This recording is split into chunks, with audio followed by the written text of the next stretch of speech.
Hey guys, Dr. Dave here. I just wanted to do a quick preparedness book review. I read this book a few months ago, 1 Second After, by William Forstchen. Really amazing book. As far as preparedness goes, a couple of neat things about it. Number one, it's incredibly realistic. It's not zombies, aliens, anything like that. That is, for some of you might think it's real, but it's nothing really conspiracy based. It's actually something that could happen. And more than likely, the apocalypse in this book happens because of something that is currently being developed by enemies of the United States. Now, here's another really neat thing about the book. 1 Second After. It is based and set in Black Mountain, North Carolina. Now, I've been there.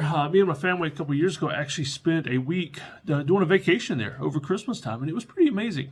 I rented a house on Airbnb and went hiking almost every day. We did a day trip into Asheville. It was some pretty neat stuff. And well, having been there several times and spent an entire week there recently made the impact of this book even more important because I actually knew a lot of the places he was talking about. And so, if you want to really get into this book and you live in the Southeast, it's near Asheville in North Carolina, just a little bit east of Asheville.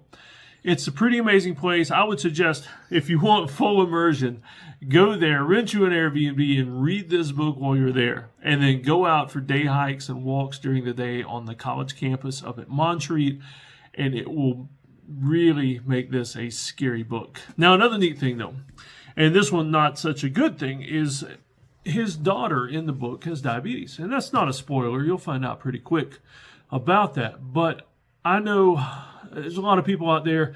She had juvenile diabetes. There are a lot of people out there with diabetes, though, different types. And that's one of the things that in the apocalypse is going to have a lot of trouble with. I mean, there's trouble with it now because of the cost of medications and the way the medications have to be refrigerated, things like that. Think about that if the grid goes down. So some really neat lessons in the book.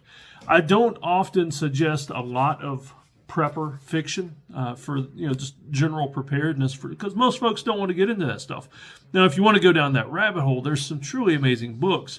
But if you're only going to read one or two books to kind of get an idea of how you need to be prepared and the things you need to do, I definitely recommend this book. If you like it, there's more in the series. Matter of fact, I've got the second one right here. Just got it from the library and just finished it 1 year after. So this is 1 second after the grid collapses from an EMP explosion. This is 1 year after. And really neat book. I think there's 4 in the series. I'm going to see if the library's got number 3. If not, I'll order it.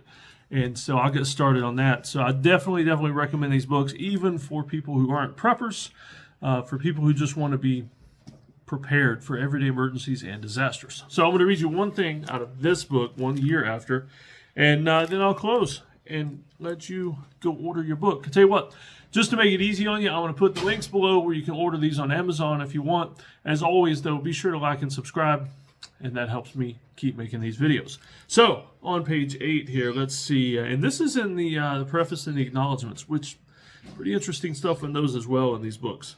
Tens of millions of Americans were again thinking as Americans that planning for self-reliance before a disaster hits is a smart move. That's what I want you to do as prepared dads, as prepared families. I want you to be prepared for a disaster, to be prepared for self-reliance, to be prepared to rescue yourself before something bad happens. All right, y'all take care. All right, so as a quick addendum to this video, you probably just heard one of my kids coming down the stairs. I have a basement office. And this basement office is also shared by a small office by my wife. It's the homeschool room. There's a stairway right beside my desk. I mean, I can almost reach out and touch it. I can like snatch that one kid off the stairway who's sitting there staring at me right now. And lots of noise. And I apologize, in the video you might have heard a squeaky noise. And that is the washer because my office also shares the basement with the laundry room. Hope y'all enjoyed the extra noises. Pretty cool. Maybe you figured out what was making all the racket before I explained it.